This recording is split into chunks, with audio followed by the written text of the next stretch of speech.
Reciban un cordial saludo, estimados alumnos.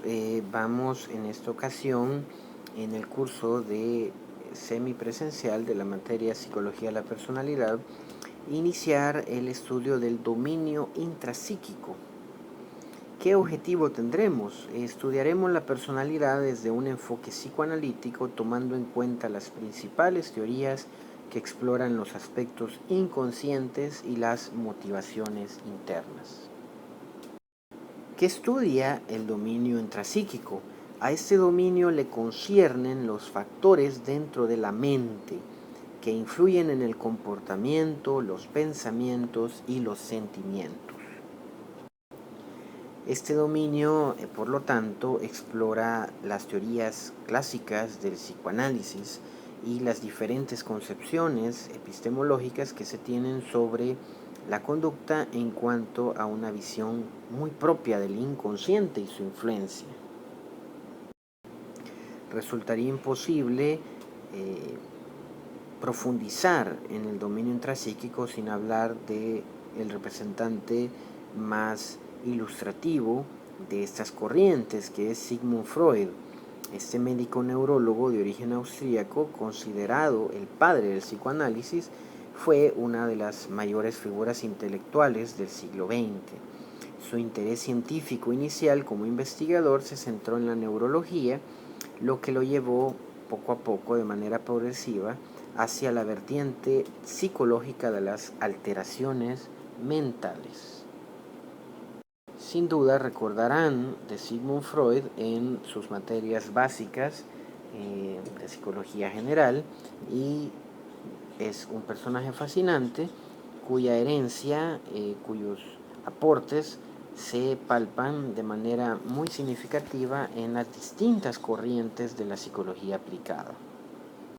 ¿Por qué es importante estudiar el psicoanálisis en un país como El Salvador, donde probablemente no sea la corriente psicológica imperante? Bueno, su influencia en las prácticas de la psicoterapia actual es definitivamente innegable. Ciertos constructos, ciertos conceptos vigentes hoy en día, como la asociación libre, la transferencia y la contratransferencia, están presentes en muchas áreas aplicadas de la psicología, particularmente en la clínica. Hay un nuevo interés en la investigación científica por conceptos e ideas psicoanalíticas a partir de la década de los 90. Hay una inmersión de los constructos psicoanalíticos en el lenguaje cotidiano, conceptos que revisaremos en sus teorías, como los complejos, los conflictos con la autoridad, etcétera, son parte del vocabulario no solo cotidiano, sino del vocabulario especializado en psicología. Y obviamente el psicoanálisis estableció las bases fundamentales de la psicología moderna. Partamos, para entender mejor este dominio, de cuáles son las suposiciones generales sobre el psicoanálisis. El psicoanálisis, a diferencia de otros modelos, cuestiona mucho y parte del hecho de determinar, o preguntarse al menos, qué fuerzas motivan a las personas a hacer una cosa y no otra. Y aquí se relaciona con las distintas energías psíquicas. Los instintos básicos, como el sexo y la agresión, para Freud, estas son las fuerzas innatas que proporcionaban toda la energía en el sistema psíquico. Conceptos fundamentales como las pulsiones, la libido, el eros, el tánatos, hacen referencia a la importancia que tiene el psicoanálisis de una visión instintiva de la personalidad. La pulsión, una fuerza de origen biológico que impulsa conductas. La libido, un término muy freudiano, asociado a la energía de pulsión, cuya meta original es siempre sexual. El eros, el instinto creador que orienta a la vida a través del afecto y el amor. Y el tánatos, la inexorable fuerza que se relaciona con la muerte, el instinto de la muerte. Una suposición importante, que será la norma en todos los teóricos del enfoque psicoanalítico, es que la motivación siempre viene del inconsciente. Carl Jung, un teórico muy destacado del psicoanálisis, planteó posteriormente variantes a estos conceptos, ampliando el término psique y estableciendo tipos psicológicos. Es decir, el psicoanálisis, si bien es cierto, se mantiene en cuanto a su estructura clásica como un referente, diversos autores como Jung, Adler, se encargaron de enriquecer estos conceptos y ampliarlos a unos alcances muy interesantes que revisaremos posteriormente. Siguiendo la línea clásica de Freud, hablemos brevemente, ya que probablemente ya lo conocen, de acuerdo a contenidos previos en esta carrera, pero hablemos de la estructura básica de la personalidad de acuerdo a Freud. Este autor configuró la personalidad integrando las siguientes estructuras básicas. El ello, que se encarga de la descarga de las cantidades de excitación que se liberan en el organismo. Freud lo llamó el principio del placer. La finalidad de esta estructura, de este elemento, es desembarazar a la persona de la tensión o al menos reducir la tensión a un nivel bajo.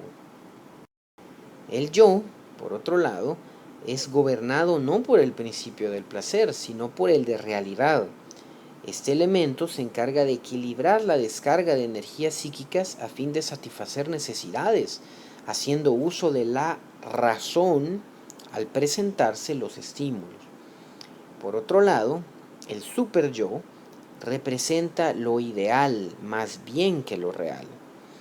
El superyo surge desde el yo como consecuencia de una asimilación por parte del niño de ciertas normas paternas respecto a lo que es bueno y virtuoso, culminando finalmente, particularmente en la vida adulta, en la moralidad. Nos resulta extraño la representación de el individuo en una lucha, ¿no?, entre su super yo y el ello, donde el yo queda en medio y es sin duda un escenario de conflicto para el sujeto. Más allá de esta visión ilustrativa, es ciertamente esta la esencia de la estructura básica de la personalidad según Freud. Brevemente también mencionemos las etapas del desarrollo psicosexual según Freud. Aparece la etapa oral como una primera instancia, en el primer momento en la evolución de la personalidad del individuo. Corresponde al primer y segundo año de vida y se caracteriza por dirigir la libido hacia la boca y buscar la satisfacción gracias a la actividad de succión. Posteriormente, la etapa anal, que Freud sitúa entre los 2 y 3 primeros años del niño. En esta etapa, la libido se dirige hacia el ano y la satisfacción sobreviene por la expulsión o retención de las heces. Seguidamente, una vez superada la etapa anal, Freud introduce la etapa fálica, una etapa muy fundamental para él en el desarrollo del psiquismo. En esta etapa se producen los complejos, ¿no?, el complejo de Edipo y el complejo de Electra.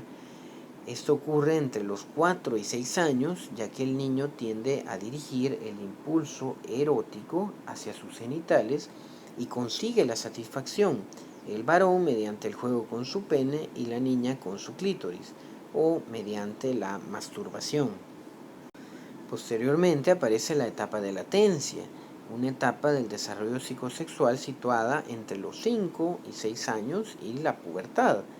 En esta fase, y como consecuencia de la aparición del superyo, en esta fase es donde se empieza a desarrollar, el niño ya es capaz de reprimir sentimientos edípicos e inhibe sus apetitos eróticos sexuales, para luego prepararse, una vez superadas las etapas anteriores, a una etapa genital. Según Freud, a partir de la pubertad se produce esta etapa de interés genital. En esta etapa, el niño, tras la superación de los complejos, orienta su deseo sexual fuera de la familia, hacia personas del sexo opuesto y convierte la relación genital reproductora en el objetivo del instinto sexual. Por supuesto, esta es una visión clásica de la personalidad muy ortodoxa del psicoanálisis. Vemos hoy en día como algunos elementos como la dirección hacia el sexo opuesto están entredicho, ¿no? Al igual que los complejos y algunos aspectos mencionados. También hay que aclarar que cada etapa tiene ciertos elementos a superar y Freud hablaba también de las respectivas fijaciones a alguna etapa en particular.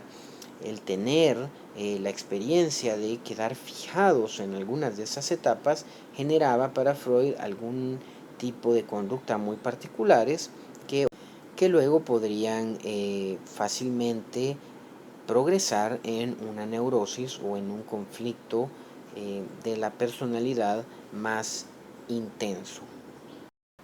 Además, importante mencionar dentro del dominio intrapsíquico que las teorías clásicas del psicoanálisis arrojan algunas técnicas útiles para revelar el inconsciente. Entre ellas mencionamos la asociación libre, los sueños y las técnicas proyectivas, como los test, por ejemplo el test de Rorschach. Estas técnicas han contribuido grandemente al desarrollo científico de la psicología en todas sus áreas. Freud, especialmente en sus obras, menciona la asociación libre, por ejemplo, como una técnica muy importante donde al individuo se le estimula de una manera semidirectiva y se le presentan estímulos que él deberá asociar. Estos elementos o la base de estas técnicas se proyectan posteriormente en diversas herramientas de exploración de la personalidad posteriores, así como también Freud dedicó gran parte de su estudio a la interpretación de los sueños. Todas estas técnicas son sin duda muy importantes y el psicoanálisis, el dominio intrapsíquico es ciertamente muy rico en ese sentido.